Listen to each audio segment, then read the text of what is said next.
Hello collectors, and welcome to my review of NECA's Tacit Ronin from Series 4 of their Pacific Rim line.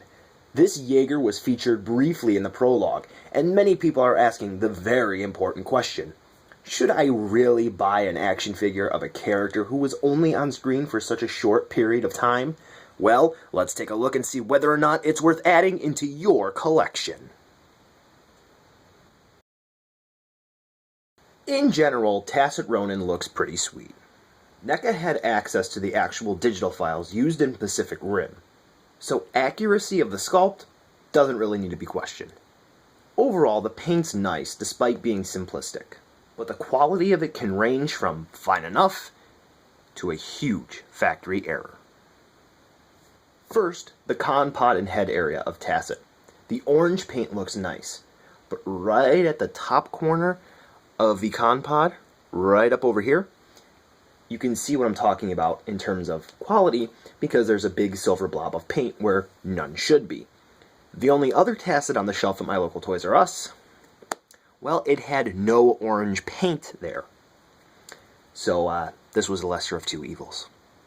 Moving down, the paint for the main body looks pretty nice, and the red dots that you can see, they're circular enough to be perfect. But I want to take the time here to make mention of the actual quality of the paint. You'll notice throughout the review as I move Tacit Ronin around, specifically right there on the chest as you can see, there's some glitter in the paint, and hopefully it'll work right now, but yeah, you can see it's on my thumb. Likes to come off, so make sure that when you're handling Tacit Ronin, that, well, the next figure you handle, you don't mind getting glitter on it. Also, sort of like the Hong Kong Brawl Gypsy Danger and the Battle Damage Gypsy Danger from Series 2, for a little while, my Tacit Ronin was giving me this black residue on my fingers after I was done touching it. It stopped after a day or so of handling it, so just be sure to give your Tacit Ronin a rub down, wash down, whatever you would like to do to get rid of any sort of black residue, which might get transferred over onto your fingers. Continuing on with the body, here's a look at the right shoulder on my Tacit Ronin, where you can see the gold paint application is pretty bitchin'. However, a look at the left shoulder, and you can see there's a little bit of paint missing right there on the front, and there's this weird mark right here on the shoulder. I don't know why that's there. It's actually molded into the shoulder. It's pretty weird. So again, be sure to check the quality of yours. Both of the forearms on mine are equal, and the paint is pretty nice. Here's a look at the thighs, where the weathering on Tacit Ronin is pretty obvious.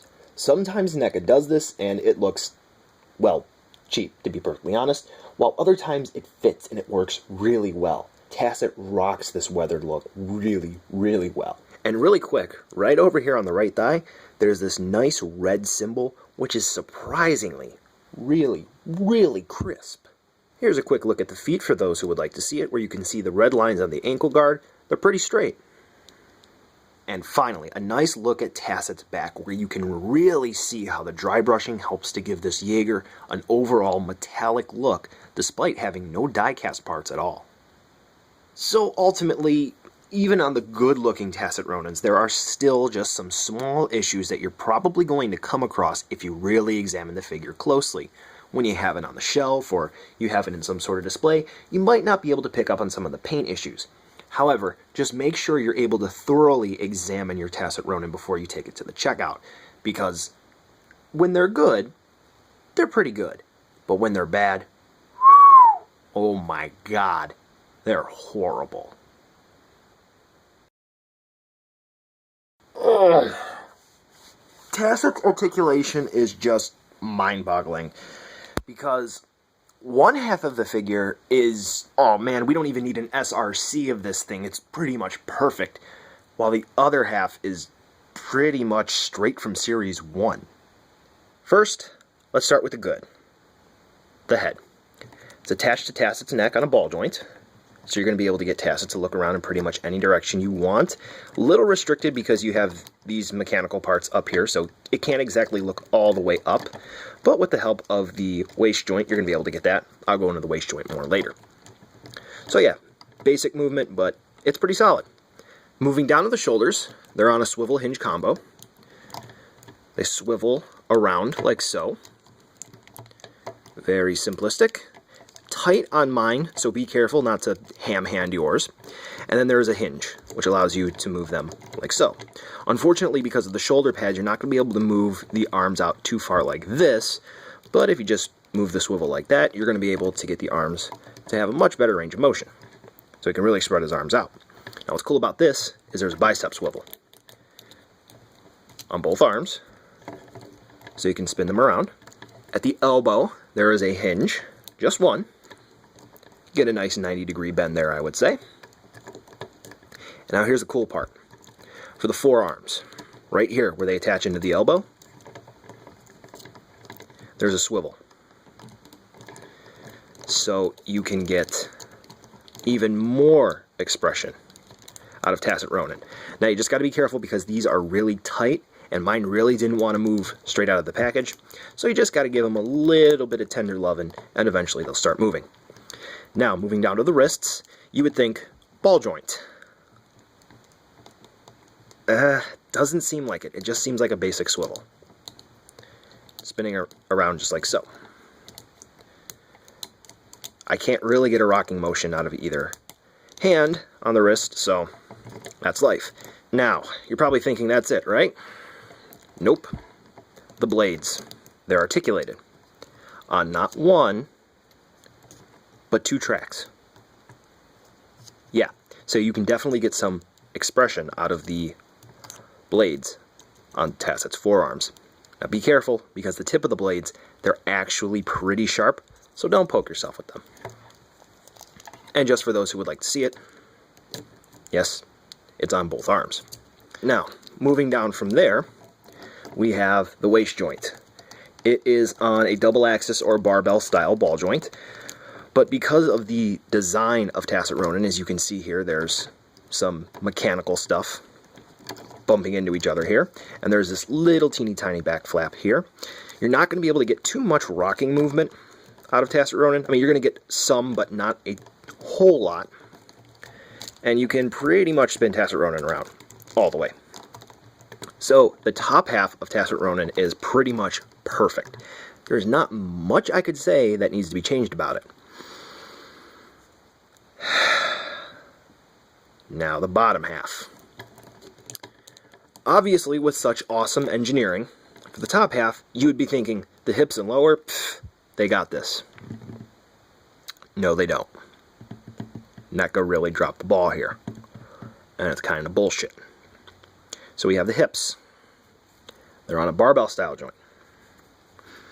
I should say they're on barbell style joints.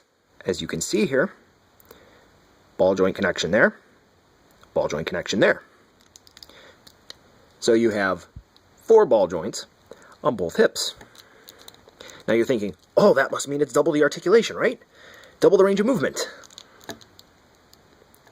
Not really. You get a little bit of that, not much else.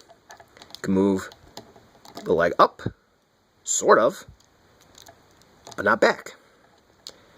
You can kind of twist it out like that, but that's it. Can't move it out that way, like that. Can't get him to spread his legs at all, really. It's kind of annoying. And what doesn't help is you got tubes back here, which lead from the back of the thigh into Tacit's butt. And these are sort of like the predator tubes. And over time, these are probably going to pop out. So, it's not looking good. Moving down from there, knee joints. You're probably thinking, okay, they probably saved plastic here and they saved time because you got these things right here in the upper part of the calf. And obviously, that's all you're going to get out of this hinge here. So that's all the articulation they put into it. No. It's double hinge. So you're going to be able to get Tacit Ronin to do some rather interesting things with the knee joints, but it's blocked because of this stupid pillar thing here. So it collides into Tacit's thigh. So that's not really going to work. Now, you can get some interesting poses like that, but Tacit Ronin has very, very small feet. And unless you use one of the little stands that NECA has made, you're not going to be able to get him to balance on one foot. I've tried. Now, to go along with that, this is where the engineering goes back up to about a 10 out of 10, because Tacit Ronin has ball jointed ankles, But the cool part is they're barbell style. So finally, we get ankle rockers to return onto a Jaeger. But he can't really use them. Yep. It's very, very aggravating, to say the least.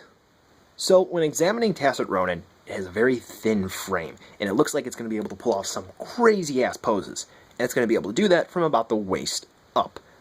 Below that, you basically have to modify this thing in order to get any use out of those legs. It's so unfortunate because Tacit Ronin is so awesome. Again, like Cherno Alpha, from the waist up, that's Super Robot Chogokin level, okay? Maybe someone like Bandai could do just a little bit of a better job, but from the waist down, it totally ruins it. It's so unfortunate because it's like two different teams engineered this thing. It's such a serious letdown, but still, if you're creative, you can get some unique poses out of it. Generally speaking, Tacit Ronin really isn't that big, and if you have the other Jaegers NECA has released, then you pretty much have a good idea of how big it is. First up, here's Tacit Ronin alongside a few Ultra Acts from Tamashii Nations. Keeping with Tamashii Nations, here's Tacit Ronin alongside some SH Monster Arts. Keeping up with the Godzilla theme, here are some of NECA's Godzilla offerings alongside Tacit Ronin. Entering the world of Pacific Rim, here's Tacit Ronin alongside a few of NECA's Kaiju offerings. And last but not least, alongside some of NECA's other Jaegers. So as you can see, Tacit Ronin definitely is on the small side, but pretty much you should have a general idea of how big it's going to be when you get it in hand and you're ready to put it into your display. So, buy it now, skip it, or wait for a deal. Tacit Ronin looks really nice, but this odd glitter stuff is, well, odd. I have no idea why it's on mine. However, the dry brushing to add the weathered look to the Jaeger, along with the silver paint to bring out the metallic look, really makes this figure stand out. Articulation, what a drag. The top half feels like a cheap Super Robot Chogokin or Robot Spirits, while the bottom half, I'm going to be honest, it feels like garbage. Overall, this is not a bad figure, it just has pitfalls. Another pitfall that I haven't made mention of until now is the fact it comes with one fist and one splayed hand. Not a set of both?